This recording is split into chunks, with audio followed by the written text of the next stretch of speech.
Y en días pasados le comentaba que estaba leyendo un libro que me tenía absolutamente, pues picado, y es El vendedor de silencio de Enrique Serna. Habla sobre Carlos de Negri. Hoy tengo la fortuna de que este gran escritor mexicano, Enrique Serna, me acompaña en el estudio. Bienvenido.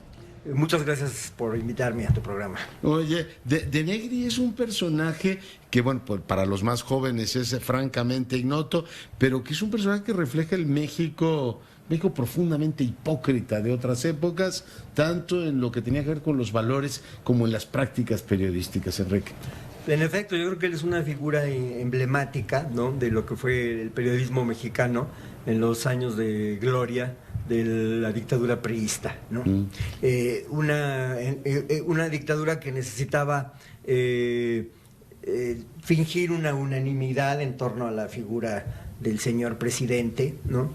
Y que por eso necesitaba una prensa sumisa, aduladora, ¿no? Pero y muy bien recompensada, eso sí, porque era muy lucrativo convertirse de pronto en un vocero extraoficial de la presidencia, como le ocurrió a de Negri, ¿no? Pero a ver, para mí es un descubrimiento. Además, el libro está escrito de una manera absolutamente magistral, porque combina esto que tú dices, o sea, salamería y servilismo político, con niveles de extorsión criminales, pero al mismo tiempo niveles de hipocresía, que tú dices, oiga, el hombre invocaba a Dios cada que tenía a la Virgen a su lado y hacía donaciones. No sé si esta parte es novelada, en un momento más me cuentas por qué optaste por el género novela y no un reportaje completo. Daba donaciones a las clarisas y a no sé cuántas órdenes de monja para lavarse la conciencia. O sea, niveles de hipocresía, Enrique, verdaderamente vomitivos. Y los recuerdan las madres clarisas de Cuernavaca con mucho cariño. Yo las fui a entrevistar. Porque o sea, el dinero no tiene olor. No, ellos no sabían nada además sobre la trayectoria deplorable de este personaje, ¿no? Ellos creen que es un gran benefactor, ¿no? ¿Por qué optaste por escribir novela si buena parte del corpus documental lo tienes? Bueno, porque lo que me interesaba era articular la vida pública y la vida íntima de este personaje, ¿no? Porque a mí lo que me atraía de la personalidad de Negri es que, a pesar de ser un hombre tan ensoberbecido, era al mismo tiempo muy vulnerable, ¿no? Era un hombre intoxicado de poder, ¿no? Y de otras cosas. Tanto en el ejercicio de su profesión como en la vida íntima, ¿no? Porque trataba a sus mujeres de una manera despótica, las humillaba en público, etcétera, pero tenía un talón de Aquiles, ¿no? Una debilidad de carácter que lo arrastraba al despeñadero con la misma fuerza o mayor que la ambición, ¿no? Entonces, pues como había una lucha del personaje con sus propios demonios, me parecía más interesante que esto fuera una novela, ¿no? Ya. Oye, es muy interesante, digo, hay partes que vas descubriendo de su personalidad. Por ejemplo, cuando él identifica una cuenta de $300,000 que recibe el padre, que no era su padre biológico, yo eso no lo sabía, de pronto dice, bueno, pues se ha roto la inocencia. Si mi padre, que era un revolucionario, efectivamente recibe un soborno de las aseguradoras de este tamaño, pues yo me puedo permitir absolutamente todo, ¿no? Sí, ese es un punto de inflexión, digamos, en la vida de Negri, que por contagio también de su padre tenía ciertos ideales de justicia social, porque el papá, Ramón P. de Negri, fue un prominente político. Que era Pérez de Negri, ¿no? Sí, que el Pérez era poca cosa, ¿o qué? Yo creo que sí le parecía muy corriente ese apellido, ¿no? Y en cambio quería lucir el otro, de Negri, que le daba más lustre, ¿no? Pero yo creo que esa decepción, ¿no?, que se lleva de Negri cuando es un jovencito, ¿no?, puede haber sido muy importante en la evolución del personaje, porque yo creo que es el momento en donde él empieza con un cierto relativismo moral, ¿no? Si mi papá hace eso, ¿yo por qué no hago lo demás? Sí, curiosamente yo estoy leyendo un ensayo estupendo de Gabriel Zahir que acaba de salir, que se llama El poder corrompe, y dice ahí Gabriel Zahir que los hijos de un corrupto no pueden nunca reprobar moralmente a su padre, ¿no?, que finalmente terminan por admirarlo y por verlo como un triunfador, ¿no? Y entonces yo creo que ese mecanismo psicológico es probablemente lo que le ocurrió a de Negri, y hace crisis justamente cuando él va acompañando a su padre a la embajada mexicana en Madrid durante la Guerra Civil Española, ¿no? Y le dice, no seas tonto, pues si ese dinero es el que nos permite la autonomía, ¿no? Pues así es. Ahora, el padre me da la impresión de que fue un personaje que se resistió durante bastante tiempo a incurrir en corruptelas. ¿Lo quiso o no lo quiso? Porque era, digamos, finalmente lo adopta, ¿no? La madre llega de Argentina y de Negri lo adopta, ¿no? Se casa con la madre. Pero desde tu punto de vista, ¿lo quiso el padre? Yo creo que sí, porque él le tenía un gran cariño, ¿no? Y entonces pienso que fue un buen padre, ¿no? Y aunque no fuera hijo suyo, lo adoptó como propio, ¿no? El Picho lo llamaba. El Picho, sí, así le decían también sus amigos de juventud, y el propio Salvador Novo lo menciona mucho en sus crónicas como Picho de Negri. Oye, qué bien relata la relación con Salvador Novo, ¿no? Que era tremendo con él, ¿no? Sí, y que fue, digamos, el que inició la novelización de la vida de Negri en su obra de teatro a 8 columnas. Oye, y que decía, esa no va conmigo, ¿no? Ese saco no me queda. Y que era un pésimo poeta de Negri. Sí, esa Porque plaqueta. su vida empieza ahí. Esa plaqueta que está en la Biblioteca Nacional es infumable, ¿no? Yo creo que no tenía talento para la poesía, aunque también es cierto que la escribió muy jovencito, a los 22, 23, y pues hay talentos que no son tan precoces, ¿no? Para la crónica sí era un genio. Sí, era buen cronista, y lo que lo lanzó a la fama fue una serie de reportajes que escribió en la Segunda Guerra Mundial. ¿Que eran literatura y periodismo o era periodismo? No, era periodismo, pero un periodismo en el que él se inventó como personaje, como una especie de James Bond, que se ligaba a una aristócrata inglesa, a la recepcionista del ligaba lo hotel. suyo, ¿no? O sea, era bastante guapo. O sea, tenía prestancia y confianza en sí mismo. Es probable que esto fuera cierto, ¿no? Pero era al mismo tiempo muy exhibicionista, ¿no? Porque qué reportero está narrando al mismo tiempo su vida personal en una colaboración periodística, ¿no? Oye, y la mitad de los peligros que vivió en esa época, supongo que también los aderezaba, ¿no? Es probable que haya puesto algo de su cosecha. Lo cual hacía la crónica más divertida. Pero lo que sí es indudable fue el exitazo que tuvo, porque aumentaron los tirajes del periódico. Se duplicó, ¿no? El Excelsior. Hubo una gran expectación porque de pronto los interrumpió durante 3 días, porque hubo una amenaza de torpedo, ¿no? De los submarinos nazis que interceptaban a los barcos. Y que decían, murió de Negri. Y aquí en México ya se creía que había muerto, sí. Oye, las relaciones que tiene, por ejemplo, con De Llano son muy interesantes, ¿no? Entonces, o sea, él era ¿cómo se llama? El columnista absolutamente estrella de Excelsior. Absolutamente. Eso lo dicen todos, de Negri, de Manuel Mejido, todos los que lo conocieron. ¿Y él empieza con quién? ¿Con Ávila Camacho? ¿Cuándo empieza el gran éxito de Negri? Sí, con Ávila Camacho, que es cuando publica esos reportajes en el año 42. ¿no? 40. Y él tuvo coberturas internacionales buenas, ¿no? Entrevistó a Malraux, dices, en algún momento, y a varios más. Pero la relación con Ávila Camacho, con el otro Ávila Camacho, Maximino, no tiene pérdida. Empieza con un noviazgo que tuvo que frustrar porque la novia le dijo, si eres tan valiente, exhibe a Maximino. Y él optó por la vía más práctica, ¿no? En efecto, no se atrevió porque él sabía cómo se los gastaba Maximino, ¿no? Y esa era una época en donde, bueno, desgraciadamente, los asesinatos de periodistas ya estaban muy a la orden del día, ¿no? ¿Es cierto que lo balaceó, digamos, cuando va a hacer la primera cobertura a Puebla, la gente de Maximino, o eso es novelado? Mira, no voy a entrar no me lo en un deslinde de lo que es verdadero y de lo que es verosímil, ¿no? Lo que sí te puedo decir es que, por las reacciones que he visto ya, las historias verdaderas, hay mucha gente que cree que son inverosímiles, ¿no? Y sin embargo son ciertas, ¿no? Y a partir de ahí se desarrolla una relación fenicia o pragmática basada en el dinero entre Maximino Ávila Camacho y el propio de Negri. Sí, digamos que es la primera vez que llega el dinero grande, ¿no? De la política, porque hasta entonces pues era un reportero que recogía su sobre, ¿no? Como muchos, siguiendo el... Chayote vulgar. El apotegma... ¿Siempre se llamó chayote o embute? Porque haces un magnífico trabajo de arqueología del lenguaje, recordando cómo se hablaba en ese tema. Ahora todo el mundo habla de moches, eso, pero ya no sé cómo se llamó originalmente el soborno a los periodistas. Bueno, embute se llamaba en esa época. Según Humberto Musacchio, que ha escrito bastante sobre la historia del periodismo mexicano, el chayote dice que se empezó a utilizar en los 70s, cuando ya de Negri había muerto. Por eso yo no utilizo la palabra Muere en el 70, ¿verdad? En condiciones terribles. Sí, no, finalmente, digamos, cosechó lo que había sembrado en su trato con las mujeres, ¿no? Un machista irredento. Sí, un machista patológico. Su machismo tiene mucho que ver con un trauma de la infancia, que es una revelación importante que está casi al final de la novela, y que yo obtuve gracias a su hija Pilar, que es la única hija que le sobrevive, ¿no? Pero creo que ese machismo tiene una correspondencia muy clara con el carácter autoritario del régimen al que él sirvió, ¿no?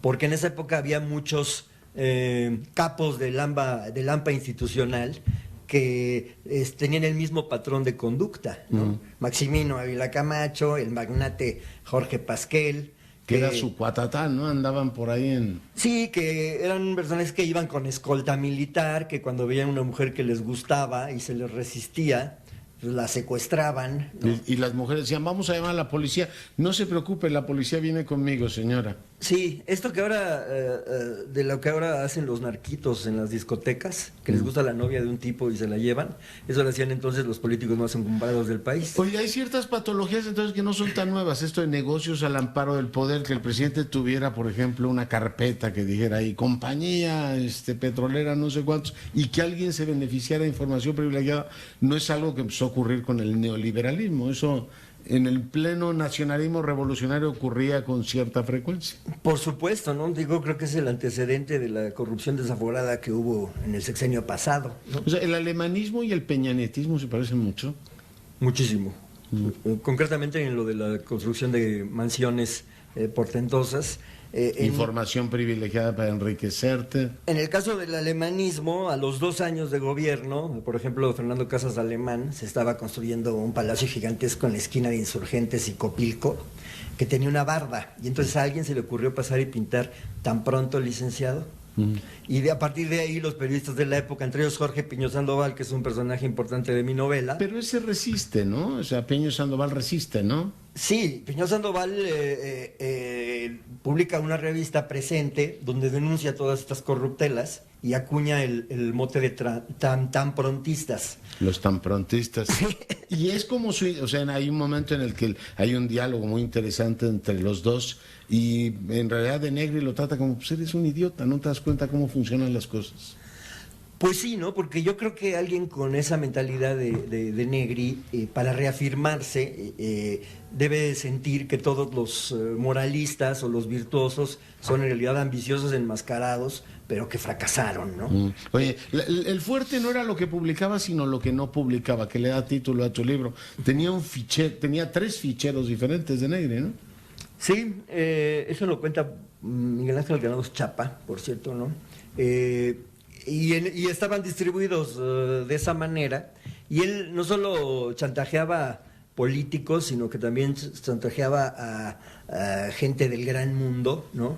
Porque tenía una red de informantes en todos los centros nocturnos y restaurantes de alto copete. Que fulanito fue a comer con una señora que no era la suya. Que no era su esposa, entonces le hablaba y le decía, oye, pues ya supe tal cosa y te tienes que caer con tu cuerno, ¿no? Y pagaban muchos de ellos. Y algunos pagaban hasta por adelantado. Y si no publicaba. Eso se lo hacía a gobernadores, se lo hacía a todo el mundo. Y la protección presidencial daba para todo eso. Pues Julio Scherer decía que de Negri tenía la misma impunidad que el presidente de la República. Y consiguió ir pasando de un presidente a otro. Con Díaz Ordaz también hizo lo suyo. Tuvo efectivamente protección presidencial todos esos años, porque es un personaje muy longevo, ¿no? Bueno, desde el punto de vista periodístico. Tuvo, digamos, unos 25 años de gloria. Fantásticos, ¿no? Sí, donde acumuló una enorme fortuna, ¿no? Porque en su columna de los domingos, la miscelánea dominical, él cobraba todas las menciones, ¿no? Todas. Todas. Oye, que todavía es una práctica que creo que se utiliza, ¿no? Que quizá no con los extremos que vemos en De Negri, pero toda la prensa estaba igualmente corrupta, Enrique. No toda, ¿no? O sea, había gente que resistía, que no cobraba chayotes, como por ejemplo Carlos Septién García, que él escribía en El Universal, ¿no? Él escribía en El Universal. Lo confrontó mucho. Y él era el director de La Nación, el órgano informativo del PAN. Sí. Y lo confrontaba mucho en público, decir, a ver, De Negri. Sí, lo confrontó, lo atacó varias veces. Para él era un escándalo que, por ejemplo, Monseñor Luis María Martínez tuviera una gran amistad con De Negri, ¿no? Conociendo la vida escandalosa y las atrocidades que él cometía. Pues eso me refería con la hipocresía atroz, ¿no? O sea, con la sotana se llevaba perlas, ¿no? Sí, aunque yo no estoy seguro de que haya sido hipócrita la fe religiosa de Negri. O sea, sus exhibiciones de fervor religioso sí lo eran, desde luego. Y el Dios mediante, ¿no? Que así despedía su programa siempre, ¿no? Apuntando hacia el cielo, sí, con el dedo. Dios mediante. Sí. Y era una estrella de televisión también. No, en la televisión no llegó a ser una estrella. ¿Cómo se llama? Miscelánea de Negri, el programa. Miscelánea de Negri, un programa de 15 minutos que pasaba a las 11 de la noche en el Canal 5 y que se dedicaba sobre todo de un tono muy oficialista, ¿no? Que yo sospecho que el telesistema lo de haber tenido como una concesión al gobierno, ¿no? Que patrocinaba Nacional Financiera, pero no porque les gustara mucho el programa. Y digamos que yo creo que él se sintió ya desplazado en los últimos años de su vida, porque la televisión empezaba a cobrar mucha preponderancia como formadora de opinión pública. O sea, empieza a ver a Sabludovsky, él dice, esto va a cambiar. Y el periodismo se iba depurando cuando llega Julio Scherer, por ejemplo, que le llaman el mirlo blanco ahí, ¿no? El Pues que sí. no se mancha las plumas. Claro, antes de Scherer hubo personajes como este Jorge Piñón Sandoval. La diferencia es que a Piñón Sandoval lo aplastó el sistema, ¿no? Porque solo pudo publicar su revista menos de un año, le destrozaron la imprenta, les cortaron el suministro de papel y finalmente tuvo que huir a Argentina. En cambio, Scherer finalmente no lo pudieron amordazar, ¿no? Digamos que es un disidente que logró vencer hasta cierto punto a esta terrible maquinaria. Oye, es fascinante, ¿no? Digo, tú ves el prestigio que tiene Scherer y hoy tú no recuerdas a un de Negri que estaba, pues, para muchas generaciones ya olvidados, pero este personaje efectivamente ligado a la corrupción. ¿Quién usaba a quién? ¿El presidente en este caso al columnista o el columnista al presidente? Bueno, yo creo que de Negri, ensoberbecido por sentir que él gobernaba desde sus tribunas, ¿no? Debe haberse llegado a sentir en paridad con muchos de los grandes capos del sistema, ¿no? Sobre todo, por ejemplo, con ministros, con gobernadores o incluso por encima de ellos, ¿no? No por encima del presidente, por supuesto, ¿no? Él sabía que... Y tenía mutaciones sexenales perfectas, ¿no? Sí, pero... Siempre encontraba que el presidente en turno era el mejor. Bueno, sí, como le pasaba a todos los columnistas de la época, ¿no? Por ejemplo, ¿él no fue un alemanista convencido al principio? Bueno, creo que él encajaba perfectamente dentro de la camada de los cachorros de la revolución. Le empezó a encontrar todas las virtudes al presidente. Porque era también un junior, ¿no? Hijastro de un político prominente, ¿no? Entonces, con una educación bastante cosmopolita, ¿no? Porque hablaba inglés perfectamente, alemán, francés, ¿no? Sí, como algunos colaboradores cercanos de Miguel de la Madrid, ¿no? Como Rogelio de la Selva, que era su secretario particular. Que era súper que muy culto, que sabía de literatura inglesa, etcétera, etcétera. Entonces eran como esos bon vivants juniors que sentían que la revolución por fin les estaba haciendo justicia y que era un derecho hasta hereditario, ¿no? Por ser la siguiente generación después de los generales. O sea, como se supone que se comportaban los hijos de Hernán Cortés, ¿no? Si este país es nuestro, ¿por qué no nos vamos a comportar así? Pero en fin, oye, el tema del personaje y su relación con las mujeres es bastante tormentoso. Bueno, la forma en que engendra a Pilar de Negri, que lo narras tú con una, digamos, enorme, además el libro está escrito, como digo, con un enorme talento literario, es muy fuerte. Su relación con las mujeres siempre fue complicadísima. Siempre fue tormentosa, ¿no? Y creo que ejemplifica el hecho de que el machismo, en primer lugar, es malo para las mujeres, pero también para los propios hombres, ¿no? Porque alguien como de Negri tenía, digamos, una vida muy rota, ¿no? Que nunca llegó a consolidar una relación amorosa estable, ¿no? Y que yo creo que al final de su vida se aferró tanto a esta mujer porque pensaba que iba por fin a lograr ese gran amor de su vida, ¿no? Era un controlador, era extraordinariamente violento. Todos estos episodios de que salía a caballo cuando murió el papá, que incluso entró a un hospital a caballo, lo relata, o sea, lo dibujan absolutamente de cuerpo entero. ¿Era un exhibicionista también? Creo que sí, bastante, porque él quería en público ufanarse, ¿no? Del enorme poder que tenía, de que a él todos los policías le hacían los mandados, ¿no? Y que podía hacer prácticamente lo que le diera la gana, ¿no? El episodio de la sirvienta también, que en algún momento pues, la humilla en público. Llegó a ser de Negri un hombre extraordinariamente rico, o sea, digamos, comparable a los magnates de estos tiempos, ¿o no? A ese grado no, pero sí llegó a tener una fortuna bastante considerable, ¿no? Yeah. Pero como para ir tirando, tenía su Galaxy, funcionaba de una manera ostentosa. Sí, tenía un rancho, una mansión en Xochimilco, ¿no? Muchos autos. Se llama Villa Bolívar, ¿no? Y un tren de vida bastante fastuoso que le permitía, por ejemplo, comprarle casas nuevas cada vez que se casaba con una nueva mujer, porque a ellos no les gustaba el decorado de la anterior, etcétera, ¿no? Con Echeverría entra, digamos, un conflicto y él muere cuando inicia la administración Echeverría, pero se depuró el periodismo, o sea, con De Negri murió un tipo de periodismo como se hacía en México. No murió, desgraciadamente. Pero no hemos vuelto a tener un De Negri. No, porque yo creo que los portavoces extraoficiales del sistema político fueron ya entonces más decentes, ¿no? Con una apariencia de respetabilidad. Porque que yo ¿Solo creo que apariencia o, digamos, estas prácticas así extorsionadoras criminales de yo soy el guardián del silencio, pero me paga usted para que lo mantenga? Sí, yo creo que eso ya no ocurrió con los que siguieron después de Negri, aunque creo que en la actualidad sigue ocurriendo con algunos periodistas.